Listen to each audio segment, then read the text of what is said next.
Hello everyone. तो इस lecture में हम लोग बात करेंगे जो एंगुलर मोमेंटम हम पढ़ रहे हैं, ऑर्बिटल एंगुलर मोमेंटम, उसका मैट्रिक्स रिप्रेजेंटेशन किस तरह से होता है, उसका मैट्रिक्स किस तरह से बनाया जाता है। इसके पहले तक हम लोग जो है उसकी आइगन वैल्यूज, जो अलग अलग जो हमारे पास एंगुलर मोमेंटम के फॉर्म थे, like L plus raising operator की, लोअरिंग ऑपरेटर एल एक्स की, L X L minus L Y की, एल स्क्वायर एल जेड, इन सब की आइगन वैल्यूज हम फाइंड आउट कर चुके हैं। उसके अलावा कम्यूटेटर रिलेशंस हमने देख लिए। अब उन सब चीज़ों को हम मैट्रिक्स के फॉर्म में जो है वो बना के देखेंगे कि मैट्रिक्स के फॉर्म में किस तरह से हमें आंसर निकालने हैं। तो सबसे पहले तो ये मैं आप लोगों को ऑलरेडी बता चुका हूं कि अगर कैट वेक्टर है, कैट नोटेशन है, तो वो रिप्रेजेंट करता है कॉलम वेक्टर को। और अगर उसका ब्रा वेक्टर हम बनाते हैं तो ब्रा वेक्टर बन जाता है क्या? Row vector. Bra vector is basically is a complex conjugate of ket vector. ये मैं पहले भी आपको ऑलरेडी बता चुका हूं। तो यदि हमारे पास कोई ऑपरेटर है ए और उसका मेरे को डायरेक्ट नोटेशन बनाना है, यानी कि उसका मेरे को ब्रा कैट वेक्टर बनाना है, तो उसको मैट्रिक्स में मैं किस तरह से लिखूंगा? जो ब्रा है वो रिप्रेजेंट करता है रो, और जो कैट है वो रिप्रेजेंट करता है कॉलम को। तो देखो ये जो पहला कॉलम बन रहा है, इसमें यहां पर हर जगह लिखा हुआ है 1 1 1, तो ये रिप्रेजेंट कर रहा है कॉलम को। और जो ब्रा नोटेशन है वो चेंज हो रहा है कॉलम बाय रो वाइज। तो पहली रो के लिए 1, सेकंड रो के लिए 2 और थर्ड रो के लिए थर्ड। इसी तरह से जब सेकंड कॉलम में आओगे तो यहाँ देखोगे आप, यहाँ पर 2 है, यहाँ पर 2 है, यहाँ पर 2 है। और जो ये ब्रा नोटेशन है, यहाँ पर 1 है, यहाँ पर 2 है और यहाँ पर 3 है। इसी तरह से आप थर्ड कॉलम के लिए देखोगे तो यहाँ पर 3 है, यहाँ पर 3 है, यहाँ पर 3 है। और जो ब्रा नोटेशन है, यहाँ पर 1 है, यहाँ पर 2 है और यहाँ पर 3 है। फिर हमें इसी चीज़ को एंगुलर मोमेंटम के लिए यूज़ करना है। वो कैसे करेंगे वो देखो। जैसे कि हमें मैट्रिक्स रिप्रेजेंटेशन करना है एल स्क्वायर का। एल स्क्वायर का मैट्रिक्स रिप्रेजेंटेशन कैसे करोगे? सबसे पहले एल स्क्वायर की जो eigen value L L plus one H cut square, उसको मैंने यहाँ लिख दिया, उसको बाहर निकाल लिया। तो हमारे पास बना एल वन प्राइम, यानी कि ये एल एम का मैंने ब्रा नोटेशन बना लिया। ब्रा नोटेशन में एल का कॉम्प्लेक्स मान लो एल प्राइम आ गया, एम का कॉम्प्लेक्स मान लो एम प्राइम आ गया, तो वो मैंने यहाँ पर लिख दिया। तो एल प्राइम एम प्राइम और ये एल एम।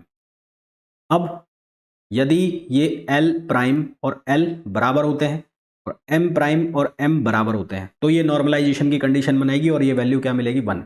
और उसके अलावा ये क्या मिलेगा? 0। तो उसको हमने इसके फॉर्म में लिख दिया, क्रोनेका डेल्टा के फॉर्म में लिख दिया। यानी कि ये एल और एल प्राइम यदि और एम प्राइम ये चारों आपस में इक्वल होते हैं, यानी कि इसकी वैल्यू भी 1 आती है और इसकी वैल्यू भी 1 आती है, तो ये जो है वैल्यू देगा 1, ये वाला नोटेशन। अदरवाइज ये वैल्यू क्या दे देगा? 0। और ये 0 देगा तो ये पूरा का पूरा क्या हो जाएगा? 0।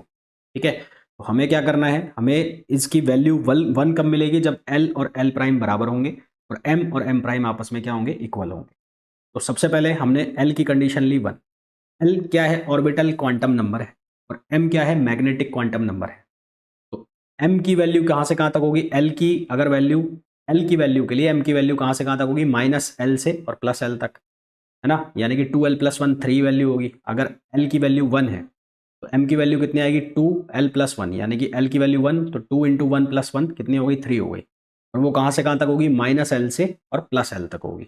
-L से +L तक मतलब -1 0 और 1, तो ये 3 वैल्यू आ गई।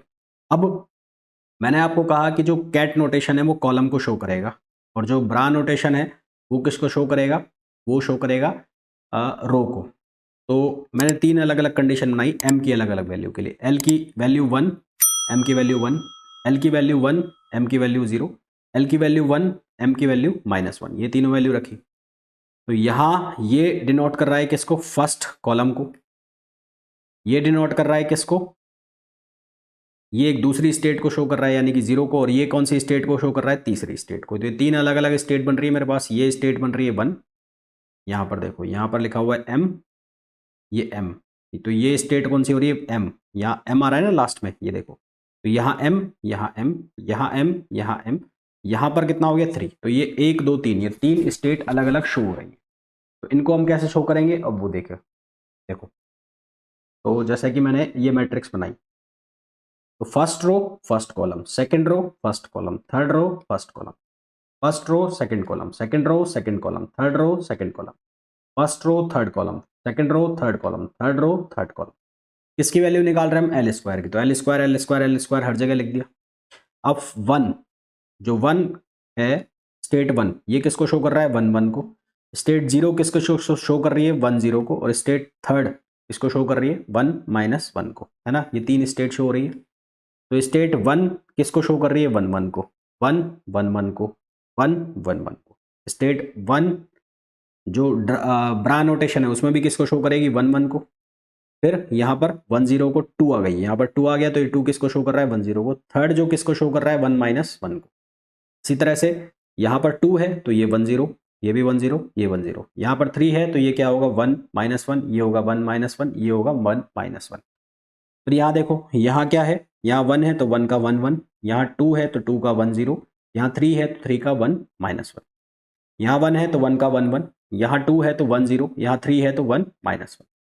अब मैंने कहा आपको ये हमारे पास ये नोटेशन बना हुआ है कौन सा L L plus one, L L plus one square, del L L और डेल एम एम, तो एम प्राइम। तो अगर ये वैल्यूज इक्वल होंगी तो ये वैल्यू 1 देगा, अदरवाइज ये वैल्यू क्या देगा 0 देगा। देखो पहले में देखो एल की वैल्यू, एल प्राइम की वैल्यू 1, एल की वैल्यू 1, यानी कि एल बराबर हो गया L1, ये तो क्लियर हो गया। दूसरे केस में एम और यहाँ पर भी क्या आएगा एम, एम प्राइम दोनों की वैल्यू 1 हो गई, तो इसका मतलब ये क्लियर हो जाएगा और यहाँ से हमें मिल जाएगा एल स्क्वायर की वैल्यू, यानी कि इसका आंसर हमें 1 मिल जाएगा। आप एल स्क्वायर की वैल्यू यहाँ पर रख लेना। यहाँ पर क्या होगा एल और एल प्राइम बराबर हो गए, पर एल एम और एम प्राइम 0, तो यहाँ पर ये इसका आंसर 0 आ जाएगा। ठीक इसी तरह यहाँ पर भी ये दोनों अलग अलग हो गए, ये एम है और ये एम प्राइम है, ये आंसर क्या देगा 0, ये एम प्राइम है ये एम है। इसी तरह से यहाँ पर भी अलग अलग हो गए। फिर कहाँ कहाँ सेम हो रहा है, इसमें सेम हो रहे हैं। तो सेम कहाँ कहाँ मिल रहे हैं, यहाँ पे एक, कहाँ मिल रहे हैं यहाँ पे एक, हमें सेम वैल्यू कहाँ पर मिल रही है यहाँ पे, यहाँ 3 जगह हमें सेम वैल्यू मिल रही है, उसके अलावा हर जगह क्या हो रहा है 0 हो रहा है। तो ये डायगोनल मैट्रिक्स बन रही है एक तरह से। अब यहाँ पर देखो, यहाँ पर क्या है एल एल प्लस वन, तो L L plus one, L की वैल्यू कितनी है 1 है, तो 1 × 1 + 1 कितना हो गया 2, तो 2h कट स्क्वायर, तो इसका आंसर कितना आएगा 2h cut square, 2h cut square, यहाँ पर भी हर जगह 2h कट स्क्वायर आएगा। अब मैंने कहा यहाँ पर इस केस में आंसर कितना मिलेगा हमें 1, भाई बाकी ये तो नॉर्मलाइजेशन की कंडीशन हो जाएगी ना, 2h स्क्वायर बाहर निकाल लोगे 1 1 1 1, तो यहाँ पर क्या आंसर आ जाएगा 1। यहाँ नॉर्मलाइजेशन की कंडीशन बनेगी नहीं क्योंकि यहाँ पर सेम नहीं हो रहा, सेम नहीं हो रहा ना, यहाँ पर हो रहा है L = L prime but M is not equals to M prime, तो ये क्या वैल्यू देगा 0। सेम कहानी यहाँ हो रही है, सेम यहाँ पर यहाँ पर यहाँ पर यहाँ पर, तो ये एक तरह से डायगोनल मैट्रिक्स बन गई, यानी कि ये तो यहाँ पर हमें नॉर्मलाइजेशन की कंडीशन मिल रही है, उसके अलावा हर जगह हमें क्या वैल्यू मिल रही है 0। तो 2h cut square 0 0 0, 2h cut square 0 0 0, 2h cut square common कितना आ गया 2h कट स्क्वायर, क्या रह गया 1 0 0 0 1 0 0 0 1, तो ये वैल्यू किसकी आ गई एल स्क्वायर की। तो एल स्क्वायर का ये हमने मैट्रिक्स रिप्रेजेंटेशन कर दिया 3 डायमेंशन के अंदर। ठीक है, तो ये तो बात हो गई एल स्क्वायर की। इसी तरह से हम निकाल सकते हैं एल जेड का। तो एल जेड का मैट्रिक्स कैसे बनाओगे, एल जेड के केस में आप यहां पर लिखो, क्या लिखोगे, इसकी तरह मैं लिख लेता हूं एल जेड के केस में। देखो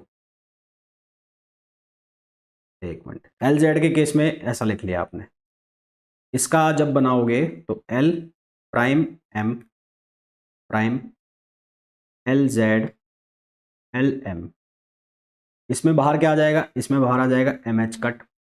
ठीक है, एम एच कट, ये रह जाएगा एल प्राइम एम प्राइम और ये रह गया एल एम, तो ये क्या बनेगा M H cut del L L prime और डेल एम एम प्राइम।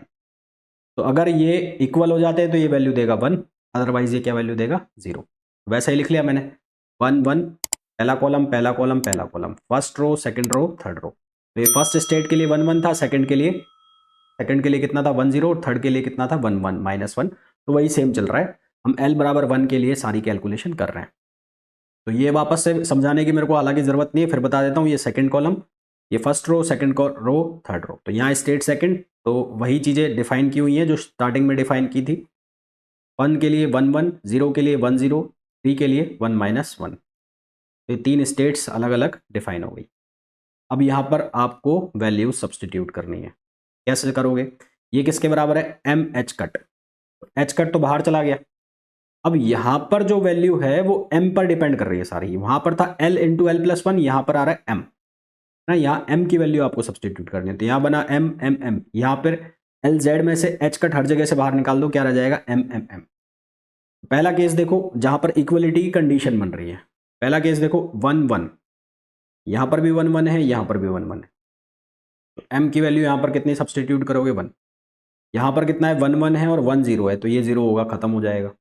यहाँ 1 1 है, ये वहाँ 1 -1 है, यहाँ 1 0 है, तो यहाँ पर भी क्या बनेगा, डायगोनल ही बनेगा। तो डायगोनल ही बनेगा, पर यहाँ पर भी डायगोनल बनेगा, ये मैट्रिक्स निकलेगी, ये एलिमेंट निकलेगा और ये एलिमेंट निकलेगा, नॉर्मलाइजेशन की कंडीशन बनेगी। पर हमें यहाँ पर वैल्यू लेनी एम की, तो यहाँ पर एम की वैल्यू कितनी बन रही है, 1, बट यहाँ पर एम की वैल्यू कितनी मिल रही है, 0। तो ये जो है 1 होकर भी क्या वैल्यू दे जाएगा, 0, क्योंकि इसमें जो आइगन वैल्यू निकलेगी वो क्या निकलेगी, 0। तो इसका मतलब यहाँ रह जाएगा एच कट, ये 0, ये 0, यहाँ रह जाएगा 0, ये फिर 0 बन जाएगा, ये भी 0 बन जाएगा, ये 0 0 और ये रह जाएगा एच कट। तो यहाँ वैल्यू क्या बन जाएगी, H cut 0 0 0 0 0 0 0 H cut, minus H cut बनेगा एक्चुअली, क्योंकि यहाँ पर एम की वैल्यू -1 है, तो माइनस एच कट बनेगा यहाँ पर। तो ये माइनस एच कट बना, तो M minus H cut, sorry H cut अगर मैं बाहर निकाल लेता हूँ, एच कट, तो अगर एच कट बाहर निकाल लिया तो क्या बना, 1 0 0 0 0 0 0 0 -1। एल जेड जो है कंपोनेंट, जो एंगुलर मोमेंटम का जेड कंपोनेंट है, तो उसका मैट्रिक्स क्या आ गया, एच कट बाहर ले लिया, 1 0 0 0 0 0 0 0 -1। अब हम मैट्रिक्स एलिमेंट बनाएंगे किसके, एल प्लस के लिए, यानी कि राइजिंग ऑपरेटर के लिए। तो यहां पर आप थोड़ा सा आपको ध्यान से काम करना पड़ेगा। ध्यान से काम करने का मतलब है कि ये एल प्लस लिखा हुआ है, एल एम। अब राइजिंग ऑपरेटर क्या करता है, इसको 1 से बढ़ा देता है, तो यहां एम है, यहां कितना हो गया, m+1 हो गया। इसके लिए जब आप बनाओगे, इसके लिए बनाओगे, तो ये तो एज इट इज लिखा आपने, L L plus one minus M M plus one, यहाँ तक तो कोई दिक्कत नहीं होगी आपको। जब आप इसका ये बनाओगे l+1, इसका जो आप क्या बोलते हैं उसको, क्या बोलते हैं इसको, अभी लिख तो रहा था मैंने, क्रोने का डेल्टा बनाओगे, तो क्रोने का डेल्टा बनाओगे तो इनको आपको इक्वल कराना पड़ेगा। मान लो ये है m प्राइम है, तो ये इक्वल होने चाहिए आपके, यानी कि यहाँ पर कंडीशन बनेगी m plus m+1, m equals to m+1, तो ये वैल्यू देगा 1, तो ये वैल्यू देगा 1, और अगर ये नहीं बना तो ये वैल्यू क्या देगा, 0, है ना। तो यहाँ थोड़ा सा आपको ध्यान से काम करना पड़ेगा। पहली तो कंडीशन वही बना लेंगे, ये तो बात वही हो गई, ये स्टेट 1, ये स्टेट 2, ये स्टेट 3, कॉलम कॉलम कॉलम, तो यहाँ तक तो मेरे हिसाब से कोई समस्या आनी नहीं चाहिए। अब हमें वैल्यू निकालनी है, देखो कहाँ सेम हो रही है, अब यहाँ पर सेम कहाँ होगी वो एक बड़ा चक्कर है। बड़ा चक्कर कैसे है कि मैं आपको कह रहा हूँ कि एक तो बने एल एल प्राइम, ये कंडीशन बननी चाहिए, और एक बने m इक्वल्स टू m+1, ये कंडीशन बने। m इक्वल्स टू m+1 कब बन सकता है, जब ये वाला m हो और ये m+1, यानी कि ये 0 हो, ये वाली साइड 0 हो, तो ये दोनों आपस में इक्वल होंगे। तो ये पहला वाला केस में l और l, यहाँ पर l है फर्स्ट केस में, ये l, ये है क्या लिखा हुआ है,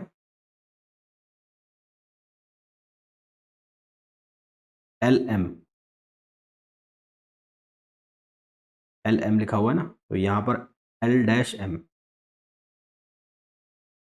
तो देखो ये फर्स्ट केस में देखो, यहाँ पर 1 है और यहाँ पर भी 1 है, यहाँ पर ये 1 वैल्यू है, ये 1 है, और यहाँ पर भी 1 है, और यहाँ पर भी 1 है, तो ये कितना हो जाएगा, m+1, यानी कि 1+2, ये 2 हो जाएगा, जो कि इक्वल नहीं होगा। यहाँ पर ये इक्वल नहीं होगा, दिख रहा है कि ये दोनों बराबर है, पर ये एग्जैक्टली इक्वल नहीं है, क्योंकि ये m+1 चाहिए मेरे को। यहाँ देखो ये L है, ये L प्राइम है, ये L है, ये दोनों इक्वल हो गए। यहाँ पर ये 1 है और ये 0+1 क्या दे देगा, 1 दे देगा, यानी कि ये एक एलिमेंट यहाँ पर कंसीडर होगा।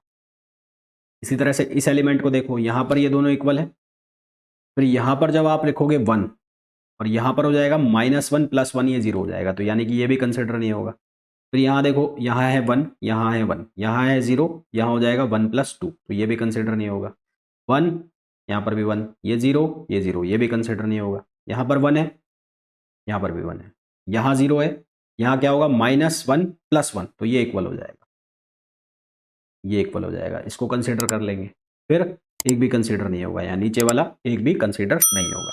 तो अब इसकी आइगन वैल्यू कैसे बनाएंगे, आइगन वैल्यू के लिए आपको इसमें वैल्यू डालनी पड़ेगी, किसमें, H cut L l+1 -m m+1, तो इसमें वैल्यू डालो। एल की वैल्यू कितनी है, 1 है, एल की वैल्यू 1 डालो, मैं यहाँ आगे इसी में लिख देता हूँ, H cut L plus one minus M plus one. L की वैल्यू कितनी है डालनी है, 1 डालनी है, एच कट एल की वैल्यू 1 प्लस 1 ये वैल्यू डाल दी, ठीक है। फिर एम की वैल्यू कितनी है, एम की वैल्यू है ये 0, तो 0 और 0 प्लस 1 तो ये कितना हो जाएगा, ये वाली वैल्यू ना, ये वाली वैल्यू 0 0 प्लस 1 ये कितना हो जाएगा, 0 हो जाएगा। तो 0 हो जाएगा तो ये कितना हो गया 2, तो ये हो गया √2, तो यहाँ क्या बन गया √2h। इसी तरह से ये वैल्यू भी क्या देगा, ये भी देगा √2h, तो √2h कॉमन आ गया, 0 1 0 0 0 1 0 0 0। तो ये हमारे पास L प्लस ऑपरेटर या राइजिंग ऑपरेटर का मैट्रिक्स बन गया। फिर उसके बाद अगर आपको निकालना है L माइनस का, तो L माइनस बेसिकली है क्या, कॉम्प्लेक्स कंजुगेट है किसका, L प्लस का। राइजिंग ऑपरेटर का कॉम्प्लेक्स कंजुगेट ही होता है L माइनस, तो इसका कॉम्प्लेक्स कंजुगेट करोगे तो कॉम्प्लेक्स तो इसमें कुछ है नहीं, ट्रांसपोज कर दो जो भी आपके पास आया है, तो 1 जो रो है उसको कॉलम बना दो, जो कॉलम है उसको रो बना दो। तो 0 1 0 अभी रो है, ये कॉलम बन जाएगा, तो इसको मैंने 0 1 0 यहाँ 0 0 1 और ये 0 0 0। तो ये हमारे पास L माइनस ऑपरेटर का क्या बन गया, मैट्रिक्स रिप्रेजेंटेशन आ गया। अब LX का निकालना है, तो LX किसके बराबर होता है, L plus plus L minus upon 2, तो दोनों मैट्रिक्स को ऐड कराना है, तो 1/2 √2h cut 0 1 0 0 0 1 0 0 0 plus √2h cut 0 0 0 1 0 ये मैट्रिक्स ले ली। तो इसको सॉल्व करोगे तो यहाँ से LX जो हमारे पास ऑपरेटर है उसका हमारे पास मैट्रिक्स रिप्रेजेंटेशन बन गया। इसी तरह से हम निकाल सकते हैं किसका रिप्रेजेंटेशन, LY का। तो LY की जो वैल्यू है वो किसके इक्वल होती है, L plus operator minus L minus operator upon 2y। वैसे ही यहाँ पर L प्लस की और L माइनस की वैल्यू रखनी है, इसको सॉल्व करना है, तो ये हमारे पास किसकी वैल्यू आ गई, L माइनस का मैट्रिक्स रिप्रेजेंटेशन आ गया। और ये किसका है, LX का मैट्रिक्स रिप्रेजेंटेशन। तो होपफुली आपको बहुत अच्छे से समझ में आ गया होगा कि किस तरह से हमें ये मैट्रिक्स एलिमेंट बनाने हैं, और बहुत ज़्यादा कोई टफ नहीं है, बेसिक बेसिक चीज़ें आपको ध्यान रखनी है, तो ये इजीली सॉल्व होते जाएंगे। तो ये एंगुलर मोमेंटम का जो पूरा का पूरा कह सकते हो आप मैथमेटिक्स है, चाहे वो कम्यूटेटर में हो चाहे वो स्फेरिकल हार्मोनिक में हो, वो हो गया कंप्लीट हमारा। इसके बाद हम लोग बात करेंगे किसकी, जो स्पिन एंगुलर मोमेंटम है। अभी मैंने बात करी ऑर्बिटल एंगुलर मोमेंटम की, इसके बाद हम बात करेंगे स्पिन एंगुलर मोमेंटम यानी कि एस की, और फिर लास्ट में सबसे हम बात करेंगे टोटल एंगुलर मोमेंटम यानी कि जे, और जे किसके बराबर होगा, एल प्लस एस। तो जे को निकालने के लिए आपको उसके पहले आना चाहिए एल और फिर उसके बाद आना चाहिए एस, देन हम कर सकते हैं J equals to L plus S, है ना। तो होपफुली बहुत अच्छे से आपको ये समझ में आ गया होगा। मिलते हैं नेक्स्ट लेक्चर में, till then thank you, bye bye.